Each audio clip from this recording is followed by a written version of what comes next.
बोलिए महावीर भगवान की जय।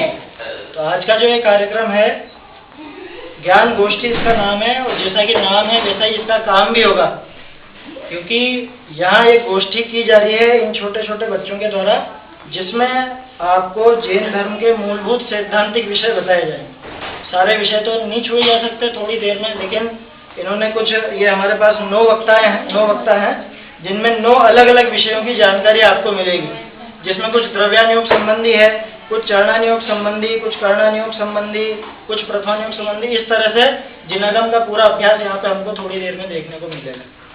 तो इस कार्यक्रम की विधिवत शुरुआत के लिए सबसे पहले मंगलाचरण के लिए मैं आवाज दे रहा हूँ कुमारी निशी और कुमारी तोशी जी, तो यहाँ पे आवे और मंगलाचरण करें।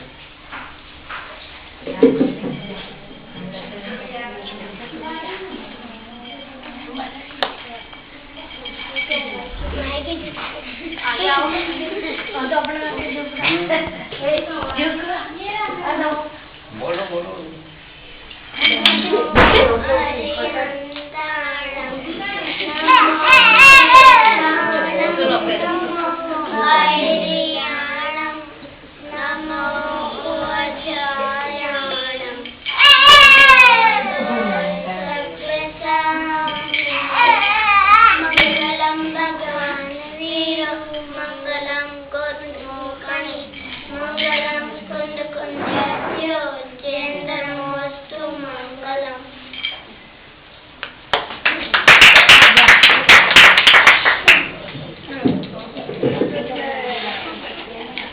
धन्यवाद दोनों बहनों को।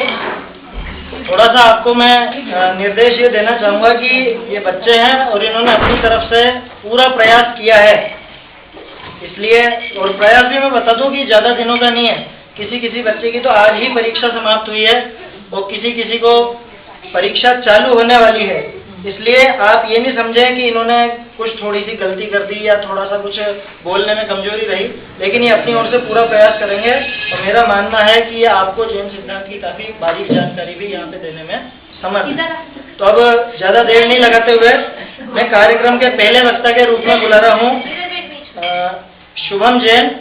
वो यहाँ पर आएंगे और आपको अपने विषय जो कि पाप है उसके बारे में बताएंगे। शुभम। नमस्ते देविया। आज मैं आपको एक ऐसे विषय के बारे में बताना चाहता हूँ जिसके कारण हम अनादिकाल से दुखी है। हाँ, मैं आपको पाप के बारे में बताता हूँ। अब मैं आपको पाप की परिभाषा बताता हूँ।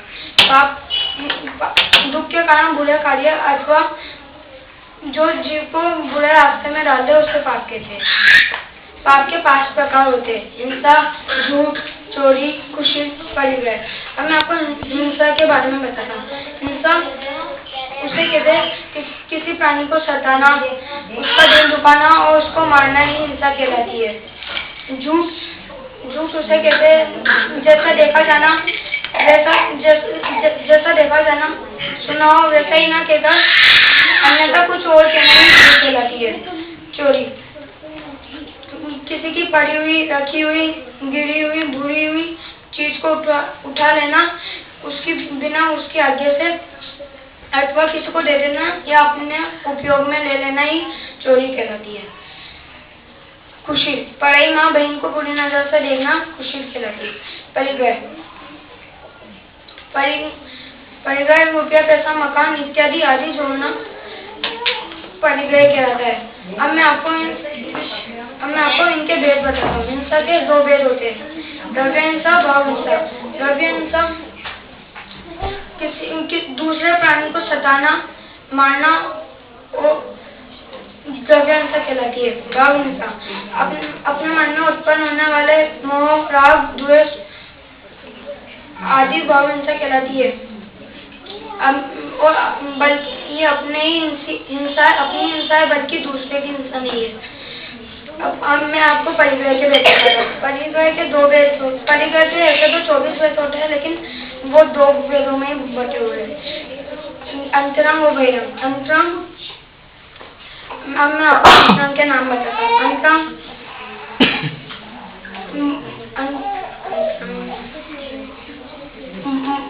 मोह, भय, रति, आरती, शोक, आशय, पुरुष वेद, स्त्री वेद, नपुंसक वेद।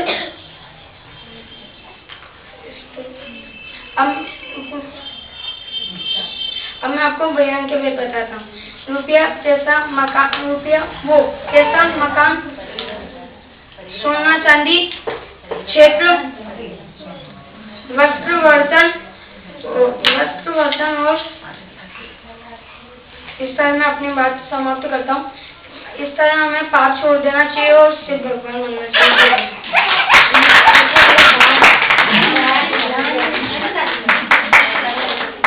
पाप के बारे में यहाँ पे आपको शुभम छाबड़ा ने बताया। आपको एक बात बता दूं कि ये विद्यार्थी कुछ समय पहले से ही पाठशाला में आने लगा है, पुराना विद्यार्थी नहीं, और पहला मौका है जब ये आपके सामने खड़ा होकर बोल रहा है। मेरे ख्याल से स्कूल में तो इनको मौके बहुत कम मिलते हैं, लेकिन पाठशाला में इनको ये कला भी सिखाई जाती है। तो पहला ही प्रयास था, इसलिए थोड़ी सी झिझक तो लगी, लेकिन फिर भी अपना विषय खोलने का प्रयास किया। अब अगले वक्ता के रूप में मैं आपको ऐसे व्यक्ति को बुला रहा हूँ जो यहाँ पे आपको दिखने में सबसे छोटा लगेगा, लेकिन जब आप सुनेंगे तो आपकी राय बदल जाएगी। उसका विषय है देव दर्शन, और वो आपको इसके बारे में काफी अच्छे से समझाएगा। आए नितिन जैन और अपना विषय बताएं। मैं आज आपको ओम नमः शिवाय सभी देव दर्शन की विधि जानता हूँ, लेकिन कुछ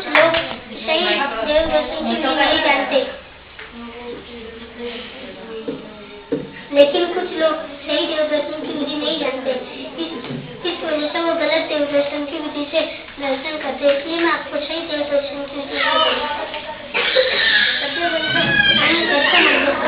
सबसे पहले नाम लोगों साफ मंदिर जाने के लिए तैयार होना चाहिए। फिर द्रव्य लेकर जमीन पर किसी से नाम बात करते हुए हमें मंदिर में जाना चाहिए। मंदिर जी के बाहर ही चप्पल आदि उतार देना चाहिए और ठंडे पानी से हाथ कर देना चाहिए। अगर ठंडा पानी ना हो मंदिर में तो घर से ही ठंडा पानी ले जाना चाहिए। उसके बाद निश्चय 3 बार बोलते तो मंदिर में प्रवेश करना चाहिए। निश्चय का क्या अर्थ है? निश्चय का अर्थ है संसारिक कार्यों का निषेध, लेकिन इससे संसार की कार्यों का निषेध नहीं हो जाता। जैसे एक प्रतिज्ञा कि जब तक मैं मंदिर में रहूंगा तब तक संसार की किसी भी बात का ध्यान नहीं करूंगा, सिर्फ भगवान का ही ध्यान करूंगा और आत्मा की ही चर्चा करूंगा। फिर भगवान की प्रतिमा के सामने ओम जय जय नमस्तु नमस्तु नमस्तु नमोकार मंत्र चतारी आदि पाठ व स्तुति बोलना चाहिए तथा योग अवश्य देना चाहिए, क्योंकि हमारे सामने 3 लोग के नाथ विराजमान है और हमें योग अवश्य देना चाहिए। इसके बाद हमें 3 परिक्रमा लगानी चाहिए। हमें 3 ही तो लगानी चाहिए, 3 से ज्यादा कम चाहिए। पहले तो हम ये देखते हैं कि हमें 3 तो लगानी चाहिए। 3 का अर्थ बहुवचन में एक वचन, बहुवचन का अर्थ बहुत बार करना चाहिए। इससे करने इससे ज्यादा भी किया जा सकता है। उसके बाद स्तुति बोलते हुए लगानी चाहिए। उसके बाद अगर मंदिर में स्वाध्याय प्रवचन पूजा जाप आदि हो रहे हो तो वह भी करना चाहिए। तो स्वयं पूजा जाप आदि करने चाहिए और ऐसे ही करने चाहिए जो हमको समझ में आए। हमें पूजा जाप आदि स्वाध्याय करने से लाभ क्या? हमारी आत्मा में शांति प्राप्त होती है, हमारे भाव में निर्मलता आती है। फिर हमें उसके बाद कम से कम आधे घंटे मंदिर में बैठकर जो हमने शास्त्र में पढ़ा, पूजा में आया, प्रवचन में सुना हो उसे थोड़ी देर बैठकर सोचना चाहिए। उसके बारे में सोचना चाहिए। उसके बाद में मंदिर से घर तक, उसके बाद में मंदिर से बाहर निकलते हुए किसी से ना बात करते हुए धीरे धीरे शांतिपूर्वक रहना चाहिए। हमें आते समय और जाते समय किसी से बात क्यों नहीं करनी चाहिए? हमें किसी लिए नहीं करनी चाहिए, क्योंकि अगर हम आते समय और जाते समय किसी से बातें करेंगे तो हमारे भाव, हमारे जीवन भगवान की तरफ हमारे भाव नहीं बन पाएंगे। इसलिए हमें आते समय और जाते समय किसी से बात नहीं करनी चाहिए। तो आप सबकी इसी तरह से देव दर्शन से मुझे करें, मैं अपनी बात करूँगी।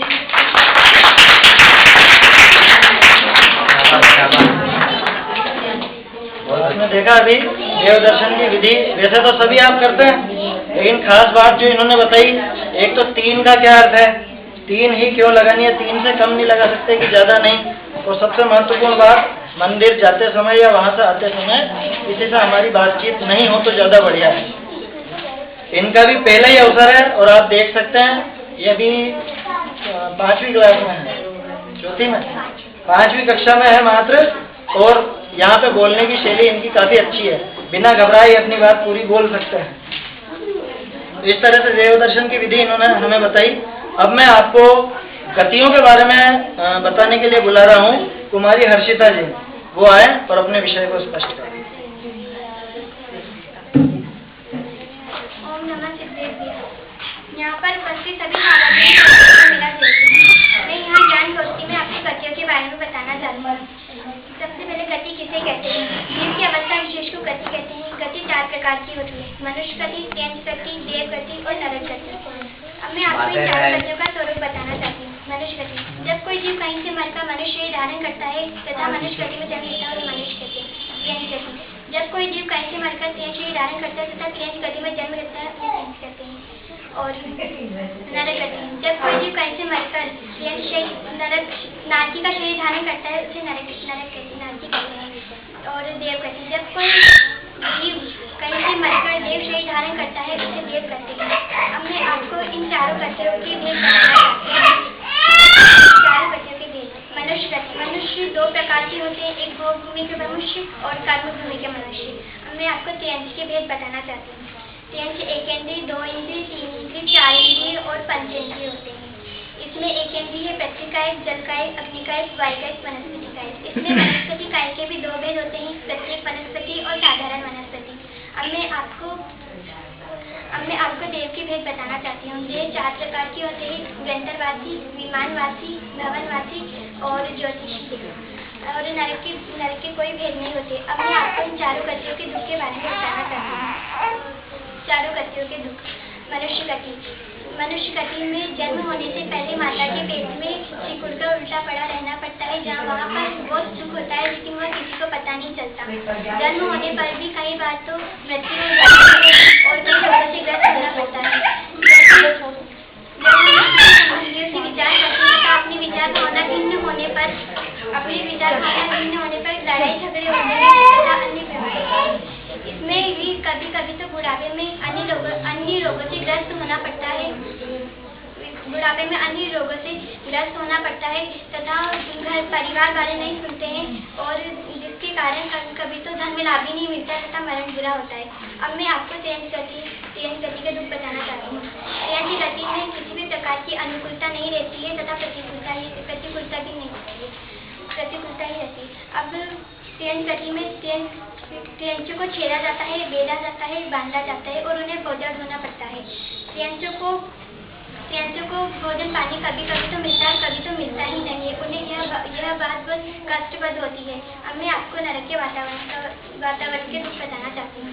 नारकी का शरीर ऐसा होता है कि उनके जब हाथ पैर काट दिए जाते हैं तब भी उनकी मृत्यु नहीं होती है। उनकी आयु पूरी होने पर ही उनकी मृत्यु होती है। नरक में इतनी तेज गर्मी पड़ती है कि वहाँ पर नारकी का शरीर जल जाता है तथा इतनी तेज सर्दी पड़ती है कि वहाँ पर नारकी का शरीर गल जाता है। नरक गति में नारकी अत्यंत दुर्गंधित व अस्थिर रोगों से सहित होते हैं तथा वह वहाँ पर बहुत लड़ाई झगड़ा करते तथा वहाँ पर सदा मारकाट मची हुई रहती है। अब मैं आपको देवगति के बारे में बताना चाहती हूँ। देवगति में किसी प्रकार की अनुकूलता ही रहती है, अनुकूलता नहीं रहती है। वहाँ पर देवों के वैभव में अंतर होता है। देवों के वैभव में अंतर होता है, मतलब देव के वैभव में अंतर होता है। जो अच्छे वैभव होते हैं तथा उनके गुण अधिक होते हैं, वो कम वैभव वाले के मन में महादुखी रहते हैं और उन्हें भोग भोगने की चेष्टा अधिक रहती है तथा भोग भोगते ही रहते हैं तथा सदा दुखी रहते हैं और दुखी कभी भी नहीं हो पाते हैं। देवों को अपने मरने से पहले 6 महीने पहले ही मालूम पड़ जाती है, जिससे कि वह बहुत दुखी होते हैं। अब मैं आपको चारों गतियों की आयु बताना चाहती हूँ। चारों गतियों की आयु, मनुष्य गति और त्यंस गति की कम से कम आयु है अंतर्मुहूर्त और ज्यादा से ज्यादा आयु है 3 पल्ले।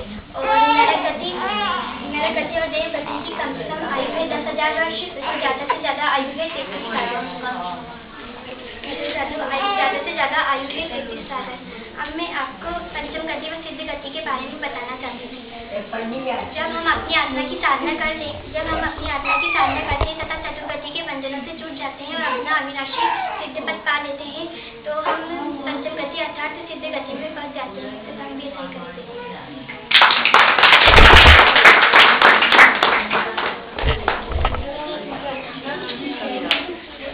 आपने देखा कि किस तरह से यहाँ पे कुमारी हर्षिता जैन ने आपको गतियों के बारे में समझाया और गतियों के जो सिद्धांत है बारीक, किसकी वजह से आपको किस गति में जन्म लेना पड़ता है और वहाँ पे कितनी आयु होती है और वहाँ किस किस प्रकार के दुख होते हैं, चारों गतियों के दुख बहुत अच्छे ढंग से यहाँ पे कुमारी हर्षिता जैन ने बताया। आपको विशेषता बता दूं कि ये भी इनका पहला ही मौका था और पहले मौके में इन्होंने काफी अच्छा प्रयास यहाँ पे किया है।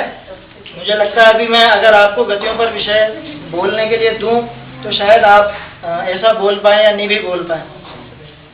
तो कुमारी हर्षिता ने यहाँ गतियों के बारे में बताया। अब मैं अगला विषय, जो गतियों का आपने बंध के कारण देखे थे 4 अलग अलग तरह की कषाय, तो उन कषायों का स्वरूप स्पष्ट करने के लिए मैं बुला रहा हूँ निखिल जैन, वो यहाँ पर आ रहे हैं और कषाय के बारे में बताएं। ओम नमः शिवाय। मेरे सभी बड़ों और छोटों को मेरा जय जय। और मैं आपको आज ज्ञान गोष्ठी में कषाय के बारे में बता रहा हूँ। कुछ गलतियों को मुझसे न करें।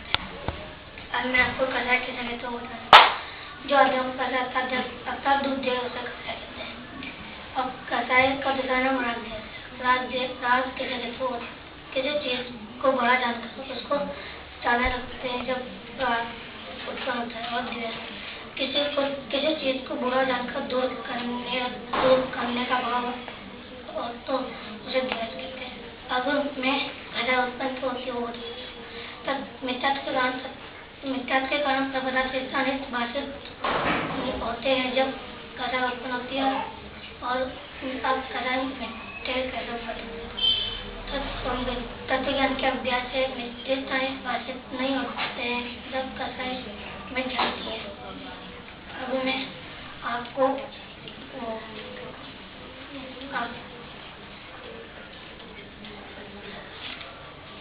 तो 25 कषाय के बारे में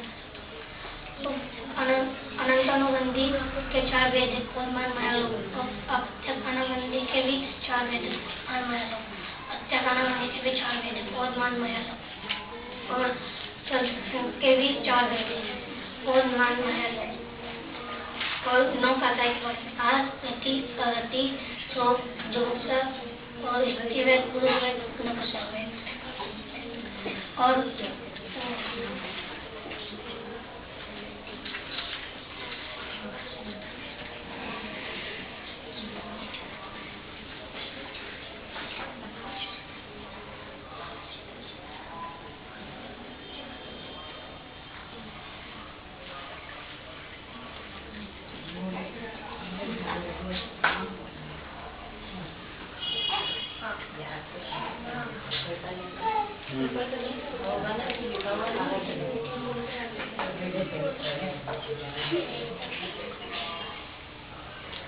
चलो आ जाओ।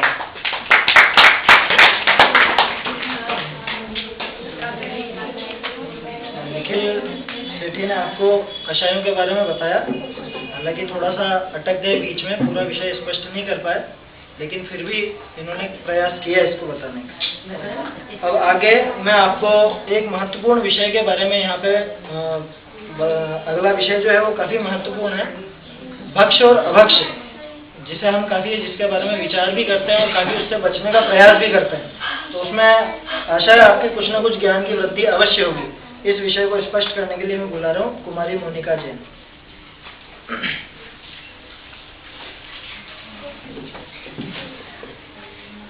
ओम नमः सिद्धेभ्यः। यहाँ उपस्थित सभी साधारण भाई बहनों को मेरा जय। मैं यहाँ ज्ञान गोष्ठी में आपको भक्ष्य और अभक्ष्य के बारे में बताना चाहती हूँ। जो पदार्थ खाने योग्य हो उसे भक्ष्य कहते हैं और जो पदार्थ खाने योग्य नहीं हो उसे अभक्ष्य कहते हैं। अभक्ष्य 5 प्रकार के होते हैं: रसघात अभक्ष्य, भोगात अभक्ष्य, अनुसेव्य अभक्ष्य, नशाकारक अभक्ष्य, अनिष्ट अभक्ष्य। मैं आपको इन 5 अभक्ष्य के बारे में बताना चाहती हूँ।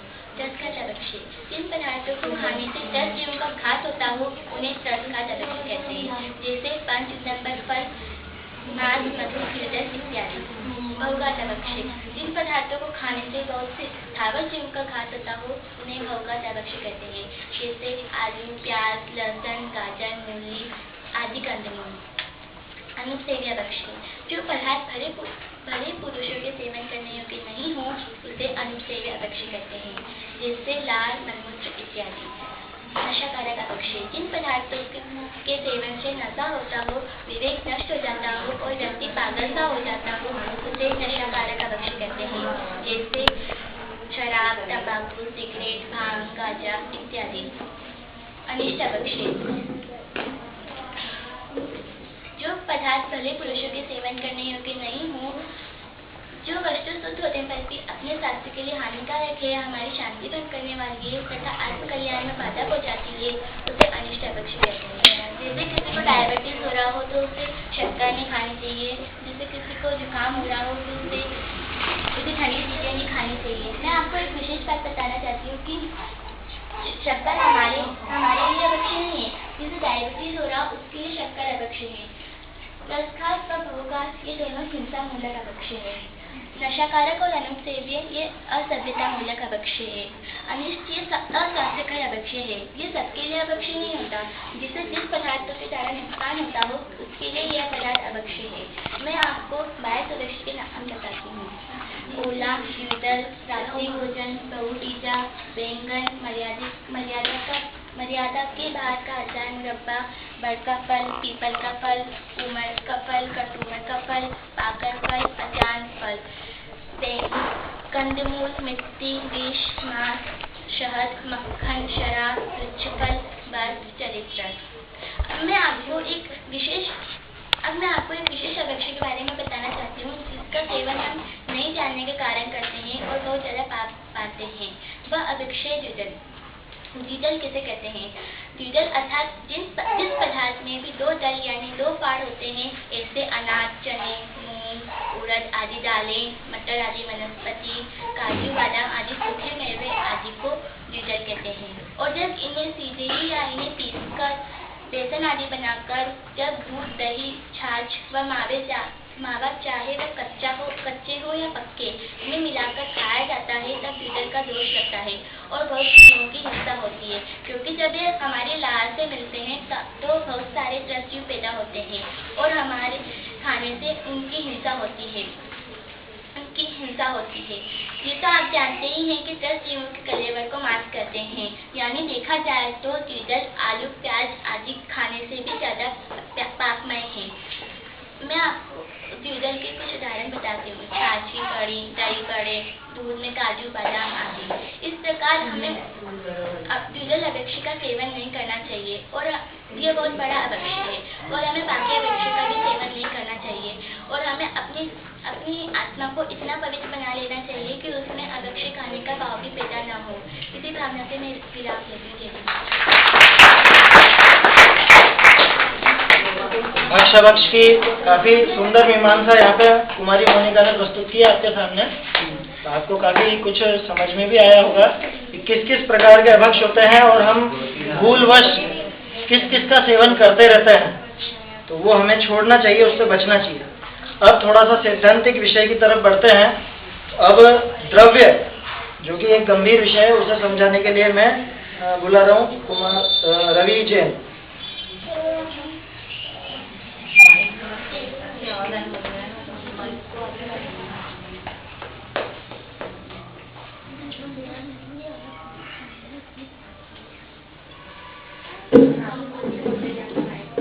देविया। यहाँ पर बैठे सभी प्रभु जी को मेरा सारा जय जय। सबसे पहले मैं आपको बताता हूँ कि विश्व अर्थात संसार कैसे बना है। 6 द्रव्यों के समूह को विश्व कहते हैं। ये होते तो अनंत, किंतु ये 6 प्रकार के होते हैं: जीव, भूतगल, धर्म, अधर्म, आकाश और काल। सबसे पहले मैं आपको जीव की परिभाषा बताता हूँ। जीव में जानता देवता और जिसमें ज्ञान दर्शन चेतना पाई जाती है और जो सुख दुख का अनुभव करता है उसे जीव कहते हैं। भूतगल जिसमें स्पर्श गंध पाया जाए उसे भूतगल कहते हैं। भूतगल जैसे हम देख सकते हैं कि किसी को छूना, देखना, रंग आदि ये सब भूतगल में आता है। अब मैं आपको बताऊं धर्म। स्वयं चलते हुए जीव और भूतगलों के चलने में जो निमित्त उसे धर्म कहते हैं। जिस प्रकार जल मछली के चलने में निमित्त होता है, उसी प्रकार स्वयं चलते हुए जीव और भूतगलों के चलने में जो निमित्त उसे धर्म कहते हैं। मछली चलती तो स्वयं है, लेकिन जल उसमें निमित्त न होता है। अब मैं अगला अधर्म के बारे में बताना चाहता हूँ। अधर्म स्वयं गमन पूर्वक ठहरते हुए जीव और भूतगलों के ठहरने में जो निमित्त उसे अधर्म कहते हैं। जिस प्रकार वृक्ष की छाया पतिकों को ठहराने में निमित्त होती है, उसी प्रकार जिस प्रकार वृक्ष की छाया पतिकों को ठहराने में निमित्त होती है, उसी प्रकार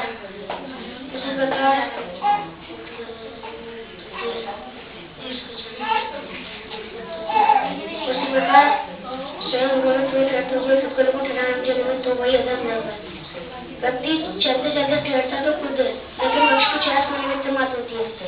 उसी प्रकार जीव और भूतगल ठहरता तो स्वयं है, लेकिन उसमें अधर्म निमित्त मात्र होता है। अब मैं आपको आकाश के बारे में बताना चाहता हूँ। आकाश हम देखते हैं कि ऊपर नीला नीला, लेकिन ये आकाश नहीं है। आकाश तो जगह का नाम है, ऊपर नीचे दाएं बाएं ये सब आकाश ही है। असल में जगह का नाम ही आकाश है। अब मैं और ये सब धर्मों को रहने के लिए स्थान भी देते हैं। अब मैं आपको काल के बारे में बताना चाहता हूँ। काल स्वयं परिणमन करते हुए सभी द्रव्यों के परिणमन में निमित्त हो, उसे काल धर्म कहते हैं। अब मैं आपको बताता हूँ कि कौन कितने संख्या है। जीव अनंत होता है। भूतगल अनंत, धर्म 1, अधर्म 1, आकाश 1 और काल लोक प्रमाण संख्या होता है। अब मैं आपको बताता हूँ कि कौन रहने के लिए कितनी जगह रहता है। जीव संख्या सदेश होता है। भूतगल 1, संख्यात, असंख्यात अर्थात अनंत होता है। धर्म लोक प्रमाण संख्या, अधर्म लोक प्रमाण संख्या और आकाश अनंत प्रदेश होता है और काल 1 होता है। अब मैं आपको ये बताता हूँ कि कौन सा धर्म रूपी और कौन सा रूपी है। मात्र भूतगल धर्म रूपी है, बाकी सारे धर्म अरूपी है। अब मैं आपको बता रहा हूँ कि कौन से धर्म एक स्थान से दूसरे स्थान पर भ्रमण कर सकते हैं और कौन से नहीं। मात्र जीव और भूतगल द्रव्य एक स्थान से दूसरे स्थान पर भ्रमण कर सकते हैं और किसी द्रव्य में गमन करने की शक्ति नहीं होती। अब मैं आपको इनके भेद के बारे में बताना चाहता हूँ। जीव 2 तरह का था, मुक्त और संसारी। और अगर मुक्त के हम भेद करते तो त्रस्त और स्थावर। त्रस्त 2 इंद्रिय, 3 इंद्रिय, 4 इंद्रिय, संघी पंचेंद्रिय और स्थावर 1 इंद्रिय, जैसे पृथ्वी कायक, वनस्पति कायक, जल कायक, अग्नि कायक, वायु कायक ये होते हैं। अब मैं आपको भूतगल अनेक तरह का होता है। धर्म 1 है इसलिए उसके भेद नहीं होते हैं। अधर्म भी 1 है इसलिए इसका कोई भेद नहीं होता है। अब मैं आपको आकाश के बारे में बताता हूँ। आकाश 2 तरह का होता है, लोकाकाश और अलोकाकाश। ये 6 लोकाकाश के अंदर आते हैं और इन लोकाकाश के बाद जो भी है वो सब अलोकाकाश है। अब मैं आपको काल के बारे में बताना चाहता हूँ। काल 2 तरह का होता है, निश्चय काल और व्यवहार काल। निश्चय काल में तो स्वयं परिणमन करते हुए सभी धर्मों के परिणाम में तो उसे निश्चय काल कहते हैं। व्यवहार काल जिसको कि हम कहते हैं कि घंटा, समय, दिन, ये व्यवहार काल होता है। अब हम सोचते हैं कि इस संसार को किसने बनाया। इस संसार को किसने नहीं बनाया, तो अनादिअनंत स्वनिर्मित है, इसको बनाने वाला कोई भी नहीं। तो फिर हम ये सोचते हैं कि भगवान क्या करता है। भगवान तो सिर्फ मात्र जानता और देखता है, भगवान किसी भी कार्य को करता नहीं है।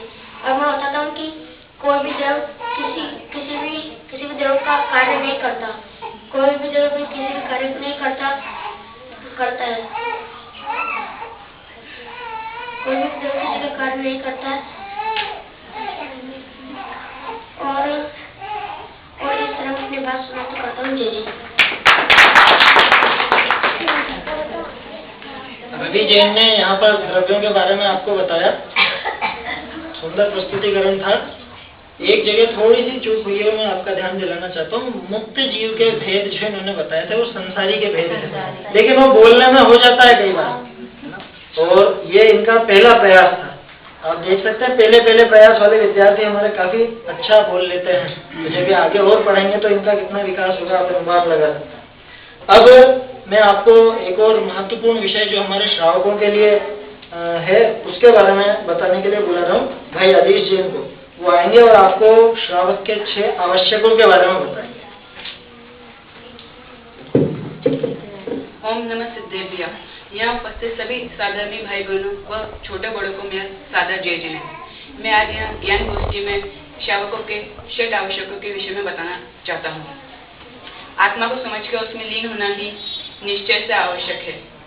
यह बात अलग है कि मुनियाज उग्र पुरुषार्थ के द्वारा अपनी आत्मा का विशेष सुख प्राप्त करते हैं तथा गृहस्थ अपने भूमिका अनुसार अंशतः सुख प्राप्त कर पाता है।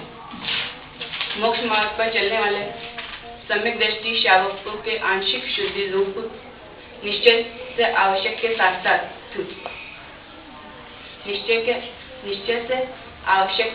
साथ पुण्य बंध भी होता है।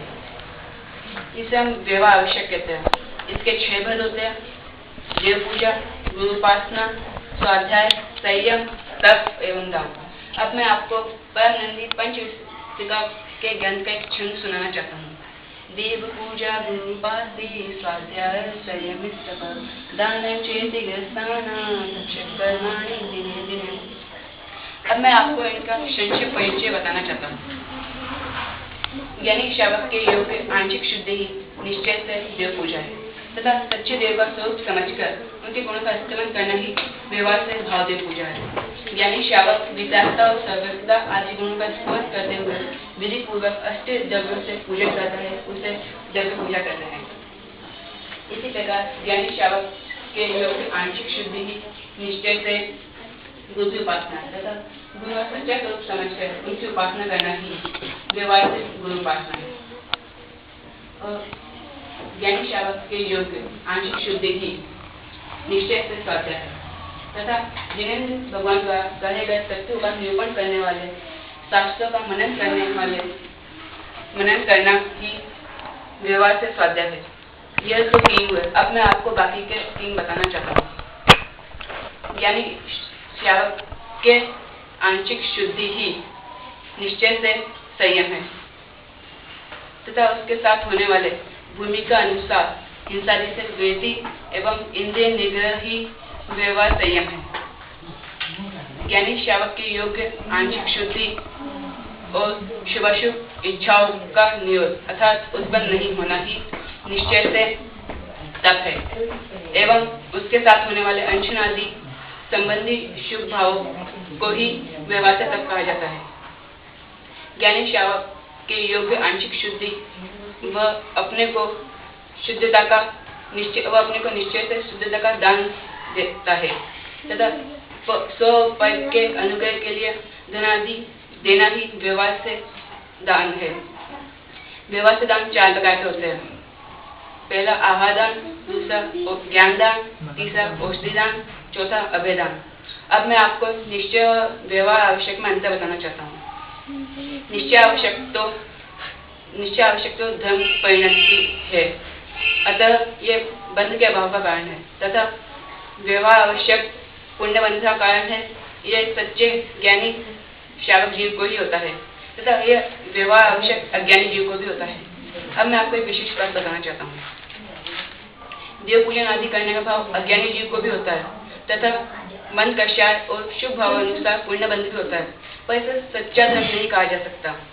यदि हम ऐसा कहेंगे कि अज्ञानी जीव को देव पूजा नहीं करनी चाहिए तो ये गलत होगा, क्योंकि उपदेश तो केवल चढ़ने के लिए दिया जाता है, नीचे गिरने के लिए नहीं। जो जीव देव पूजा आदि शुभ भाव छोड़कर अशुभ भाव में जाएगा तो पाप बंध करेगा, इसलिए देव पूजन आदि छोड़ना उचित नहीं है। और इसी प्रकार हमें श्रावक के 8 मूल गुणों का पालन करना चाहिए। इसी भावना के साथ मैं अपने विषय यहाँ पर समाप्त करता हूँ। जय धन्यवाद भाई आदिश को। 6 आवश्यक के बारे में काफ़ी अच्छा यहाँ पे इन्होंने प्रस्तुति दी है। इसमें खास बात आपको ये बताऊँ इनके विषय की कि इनकी आज परीक्षा समाप्त हुई है और आज ही दोपहर में इन्होंने पूरा विषय खुद तैयार किया है। वैसे सभी विद्यार्थियों ने स्वयं ही अपना अपना विषय तैयार किया है, उसमें यहाँ से किसी ने भी कोई मदद नहीं की। ये जो इनको यहाँ पढ़ाया गया उसके आधार से उन्होंने तैयार किया। हाँ, बस सुना जरूर है हमने पहले ताकि थोड़ी सी इनको मदद मिल सके उसमें, लेकिन तैयार इन्होंने पूरा खुद ही किया सारे विद्यार्थियों ने। और आदिश की तो आज परीक्षा स्वयं ही आज ही समाप्त हुई है। अब अगले विषय के लिए महत्वपूर्ण विषय कर्णानियोग का विषय। अभी आपने चरणानियोग का सुना, अब आप कर्णानियोग के बारे में सुनिए, कर्मों के बारे में। गंभीर विषय है, तो उसे प्रस्तुत करने के लिए मैं बुला रहा हूँ जय पाटनी को।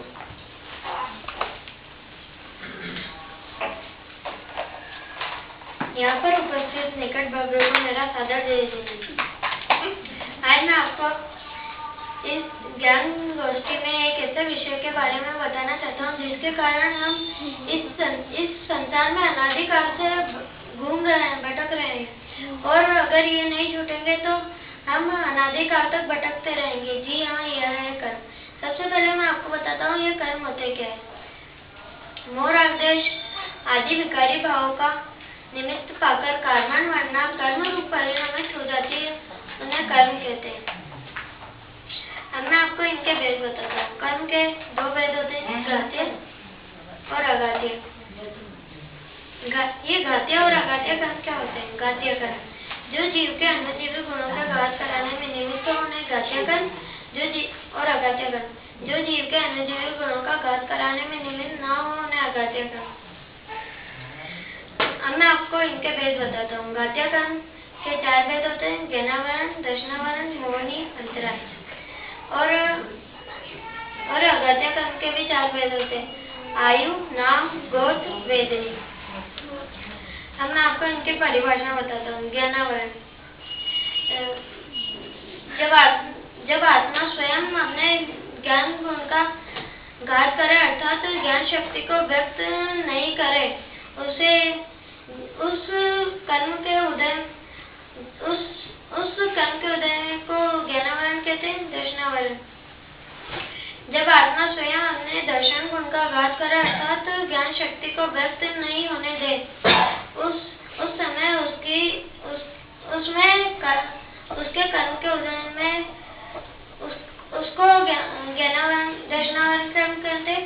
मोहनी जीव अपने स्वरूप को भूलकर अन्य को अपना माने या स्वरूपाचरण में असावधानी करे, उसे मोहनी कहते हैं। अंतराय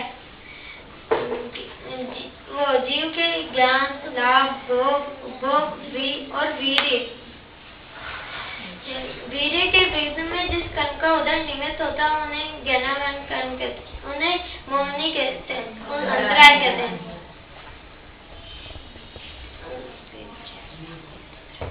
आयु वो जीव के जब आत्मा स्वयं अपनी योग्यता से नरक, तिर्यंच, मनुष्य, देव शरीर में अटका रहता है, तब जिस कर्म का उदय निमित्त होता है उन्हें आयु कर्म कहते हैं। नाम वो जिस शरीर में जीव रहता है, उस शरीर आदि की रचना में जो कर्म निमित्त रहता है उन्हें नाम कर्म कहते हैं। गोत्र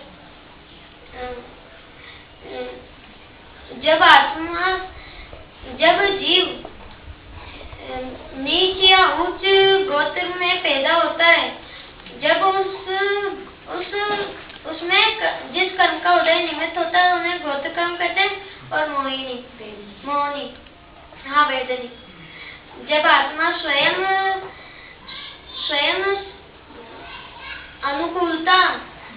अनुकूलता करे, तब अनुकूलता और प्रतिकूलता संयोग रूप धारण करे, तब जिस कर्म का उदय निमित्त होता है उन्हें अंतराय कहते हैं, वेदनी कहते हैं। अब मैं आपको इनके उदाहरण बताता हूँ। ज्ञानावरण का वस्तु ढकने वाला कपड़ा, दर्शनावरण का द्वारपाल, मोहनी का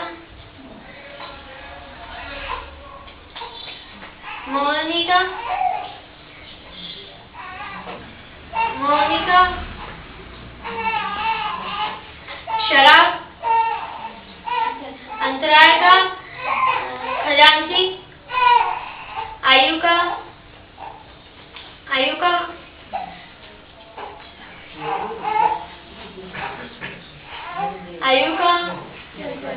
कुमार और नहीं गोत्र का कुमार,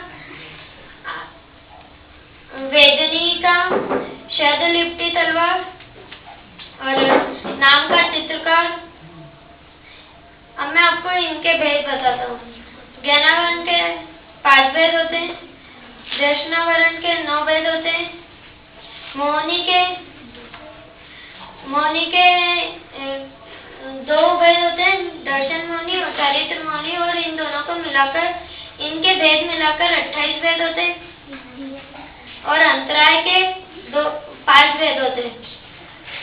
इस प्रकार से गत्य कर्म के 47 भेद होते हैं। अब मैं आपको गत्य कर्म के भेद बताता हूँ। आयु के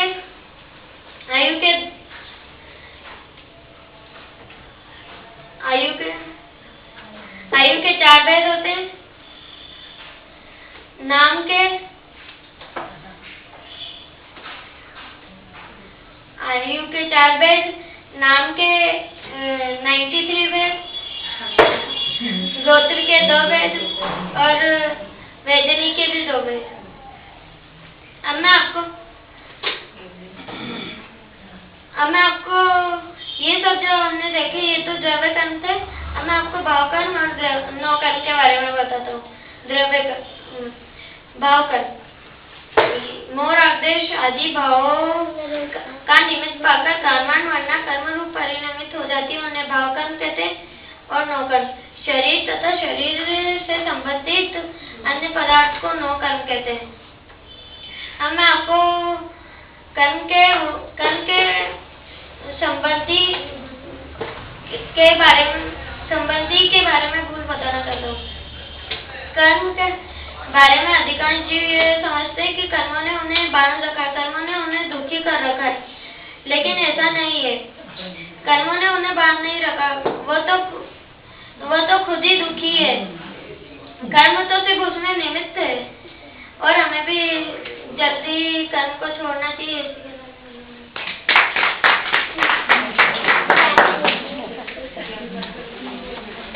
जय ने यहाँ पे आपके सामने कर्मों के बारे में बताया, थोड़ा सा बीच में अटके जरूर, लेकिन उसका कारण इनके ज्ञान की कमी नहीं है, बल्कि ये कारण भी वहाँ पर मौजूद है कि अगले ही दिन से इनकी परीक्षाएं चालू हैं, तो थोड़ा सा उसकी टेंशन भी इनके माथे पर है, इसलिए थोड़ी सी गड़बड़ वहाँ पर हुई, लेकिन फिर भी अच्छा प्रयास था। अब अंतिम वक्ता के रूप में मैं यहाँ पर बुला रहा हूँ शुभम जैन को। वो आएंगे और आपको अध्यात्म का और द्रव्यानुयोग का महत्वपूर्ण विषय जो कि 7 तत्व है उसके बारे में बताएंगे। शुभम जैन।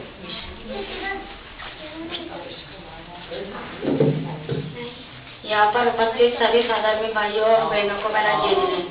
आज मैं आपको इस ज्ञान गोष्ठी में इस तत्व के बारे में बताना चाहता हूँ। तत्व 2 शब्दों से मिलकर बना है, तत् प्लस त्व। तत् यानी वह और त्व यानी उसका भाव, अर्थात जो वस्तु जैसी है उसका वैसा ही भाव तत्व है। तत्व माने वस्तु का सच्चा स्वरूप, और हमारा प्रयोजन दुख दूर करना और सुखी होना। और ऐसे तत्व जिनकी सम्यक श्रद्धा और ज्ञान में हमारा दुख दूर न हो सके और हम सुखी न हो सके, उन्हें प्रयोजनभूत तत्व कहते हैं। ये तत्व 7 होते हैं और आचार्य गद्दगी चुम्मा स्वामी ने तत्वार सूत्र में कहा है, जीवा जीवाश्रव बंध संवर निद्रा मोक्ष सत्तत्व। ये जीव अजीव आश्रव बंध संवर निद्रा मोक्ष। पहले मैं आपको जीव तत्व के बारे में बताता हूँ। ज्ञान दर्शन स्वभावी आत्मा को ही जीव तत्व कहते हैं। और अब मैं आपको अजीव तत्व बताता हूँ। ज्ञान दर्शन स्वभावी आत्मा से रहित समस्त शरीर आदि उद्गत पदार्थ अजीव है। और अब मैं आपको आश्रव के बारे में बताता हूँ। जिन मोरादेश भावों के निमित्त से ज्ञानावरणादि कर्म आते हैं उन मोरादेश भाव को भावाश्रव कहते हैं और भावाश्रव का निमित्त पाकर जड़ कर्म का स्वयं आना, ये द्रव्याश्रव है। और अब मैं आपको बंध के बारे में बताता हूँ। बंध, आत्मा का अज्ञान, मोरादेश, पुण्य पाप आदि विकारी भाव में रुक जाना, ये तो भाव बंध है। और भाव बंध के निमित्त से जड़ कर्म का आना आकर बंध जाना, ये द्रव्य बंध है। अब मैं आपको संवर के बारे में बताता हूँ। पुण्य पाप आदि विकारी भाव को आत्मा के शुद्ध भाव से रोकना, ये तो भाव संवर है। और भाव संवर के निमित्त से नए कर्मों का आना रुक जाना, ये द्रव्य संवर है। अब मैं निर्जरा के बारे में बताता हूँ। ज्ञानानंद स्वभाव आत्मा के लक्ष्य के बल से स्वरूप स्थिरता में वृद्धि द्वारा आंशिक शुद्धि और जड़ कर्म का अंशतः खिल जाना, ये तो द्रव्य निर्जरा है। और द्रव्य निर्जरा का निमित्त पाकर कर्मों का खिल जाना, भाव निर्जरा का निमित्त पाकर कर्मों का खिल जाना, ये द्रव्य निर्जरा। अब मोक्ष, आत्मा की अशुद्ध दशा का संपूर्ण नाश होकर आत्मा की पवित्र निर्मल दशा प्रकट हो जाना, ये तो भाव मोक्ष। और भाव मोक्ष के निमित्त से द्रव्य कर्म का सर्वदा खिल जाना, ये द्रव्य मोक्ष है। अब मैं आपको इनमें से कुछ विशेष बात बताता हूँ। वैसे तो तत्व दो ही होते हैं, जीव और अजीव, पर ये साथ इसलिए बतलाए क्योंकि हमारा प्रयोजन सुखी होना, और सुखी तभी होंगे तब हम अपने आत्मा को जानेंगे। और हम जीव और हम अपने विरोधी अजीव को नहीं जानेंगे तो सुखी कैसे होंगे। और सुखी होने का स्थान मोक्ष है। और मोक्ष जाने के लिए निर्जरा जरूरी है। और निर्जरा बिना संवर के हो ही नहीं सकती, क्योंकि आश्रय के अभाव का नाम संवर है और बंध के एक देश अभाव का नाम निर्जरा है। अब मैं आपको एक चीज और बताता हूँ कि ये 7 तत्व होते हैं। अगर इनमें पुण्य और पाप और जोड़ दिए जाए तो ये 9 पदार्थ हो जाते हैं। पर आप ये सोचते होंगे कि ये इनमें क्यों नहीं जोड़े हुए, क्योंकि ये आशा और बंध के ही भेद है। शुभ राग से पुण्य का आशा और बंध होता है, और अशुभ राग से पुण्य पाप का आशा और पाप का बंध होता है। अब मैं आपको ये एक विशेष बात और बताना चाहता हूँ कि ये तत्व 7 ही क्यों होते हैं, 8 या 6 क्यों नहीं। क्योंकि अभी आपने देखा होगा कि ये जो जीव को सुखी होने के लिए मोक्ष में जाना जरूरी है, और मोक्ष के लिए निर्जरा जरूरी है, और निर्जरा के लिए संवर, इसलिए ये तत्व 7 ही होते हैं। अब मैं आपको इन तत्वों में है गे उपादेय बताता हूँ। इन तत्वों में गे तो सभी है, क्योंकि मोक्ष की प्राप्ति के लिए सभी को जानना पड़ेगा। और है जो आश्रव और बंध है, और उपादेय कथनचित उपादेय तो संवर और निर्जरा है, और संपूर्ण उपादेय मोक्ष है। अब मैं आपको एक चीज और बताता हूँ। अगर इन 7 तत्वों के बारे में जानना है तो इन्हें द्रव्य दृष्टि से जानना पड़ेगा। अभी द्रव्य दृष्टि क्या होती है? ये 7 ही तत्वों को यथार्थ जानकर समस्त पदार्थों से दृष्टि हटाकर अशुभ भाव आशावादी और अविकारी भाव संवर निर्जरा आदि से भी दृष्टि हटाकर त्रिकाल ज्ञानानंद स्वभावी आत्म तत्व ही द्रव्य दृष्टि का विषय है। अर्थात हमें इन 7 तत्वों को द्रव्य दृष्टि से जानकर आत्मा का कल्याण करना चाहिए।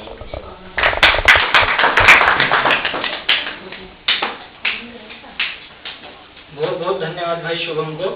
इन्होंने आपको अध्यात्म का ये विषय बताया, 7 तत्व, और अध्यात्म की जो गंभीरतम बात है द्रव्य दृष्टि, उसके बारे में भी उन्होंने इतनी सूक्ष्मता से और जल्दी ही ये चीज आपको प्रतिपादित यहाँ पे की।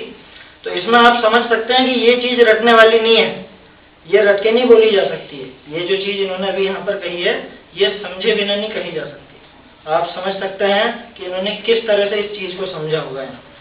तो इस प्रकार से यहाँ पे ये 9 वक्ताओं ने आपको यहाँ 9 अलग अलग विषय बताए। वैसे तो सभी वक्ता हमारे पूरे हो चुके हैं, विद्यार्थी तो और भी हैं, लेकिन इनमें किसी को यहाँ मौका दिया गया, किसी को नहीं दिया गया, किसी की कोई मजबूरी थी, इस वजह से सभी नहीं बोल पाए। और फिर भी आपको ये बता दूं कि ये जितना भी विषय इन्होंने तैयार किया है वो स्वयं अपने दम पर ही तैयार किया है, अन्य किसी की सहायता इन्होंने नहीं ली। यहाँ तक कि जैसे उनके जो रिश्तेदार यहाँ पे बैठे हुए हैं वो स्वयं भी जानते हैं कि इन्होंने हमसे सहायता नहीं ली। तो इस तरह से ये बच्चे यहाँ पाठशाला आते हैं और नियमित रूप से अध्ययन करते हैं और उसका फल आप यहाँ पे देख रहे हैं। तो इसलिए आप भी अधिक से अधिक जो भी अपने बच्चे हों उनको स्वयं ही पढ़ने के लिए प्रोत्साहित करें, अध्ययन करावें, है ना। जहाँ भी आप रहते हो, चाहे पाटन में, चाहे झालावाड़, चाहे देश भर में, कहीं पर भी, लेकिन हम स्वयं अपने बच्चों को धार्मिक ज्ञान के प्रति लगन लगावें। ये इस गोष्ठी का प्रमुख उद्देश्य था। दूसरी खास बात मैं आपको बता दूं,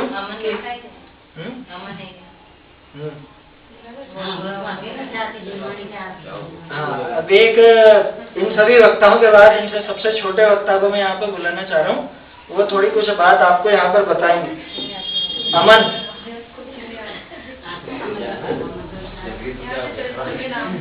अमन पाटनी यहाँ पर हमें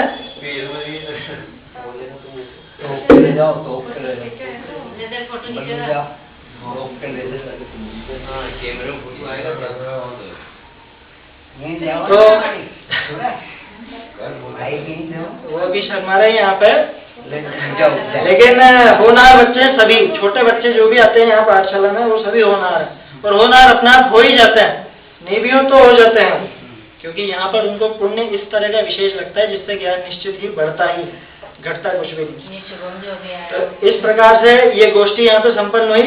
यहाँ जो भी कार्यक्रम इस पाठशाला का होता है बच्चों के संबंध में, यहाँ पे उनकी सूचनाएं भी लगाई जाती है, समाचार आदि आप देख सकते हैं। एक आध शायद अभी भी पुराना लगा होगा समाचार, पाठशाला का समाचार इन बच्चों के लिए बनाया जाता है और लगाया जाता है इनको प्रोत्साहित करने के लिए। और आप देख सकते हैं ये वीडियो रिकॉर्डिंग भी इनकी की जाती है, ऑडियो भी इनको सुनाया जाता है कि ये किस तरह से बोले, ताकि अगली बार वो अच्छे से बोल सके। इनमें से जो पुराने वक्ता थे उन्होंने निखार लाया है पिछली बार से इस बार में ज्यादा, और जो पहली बार भी बोले हैं वो भी आप देख सकते हैं कितना बढ़िया बोले हैं। तो वैसे तो कोई प्रतियोगिता नहीं थी, इसलिए फर्स्ट सेकंड की कोई बात नहीं है, लेकिन जो भी ये 9 विद्यार्थी यहाँ पर बोले हैं सभी एक से बढ़कर एक हैं और सबने अपना विषय अच्छी तरह से उठाया है। तो आप सभी और हम सभी इनके जीवन के उज्जवल भविष्य की कामना करें और धर्म को ये आगे बढ़ावें, और आप भी इनके माध्यम से धर्म आगे बढ़ाने का प्रयास करें। इसी मंगल भावना से ये गोष्ठी आज यहाँ पर समाप्त होती है। बोलिए महावीर भगवान की जय।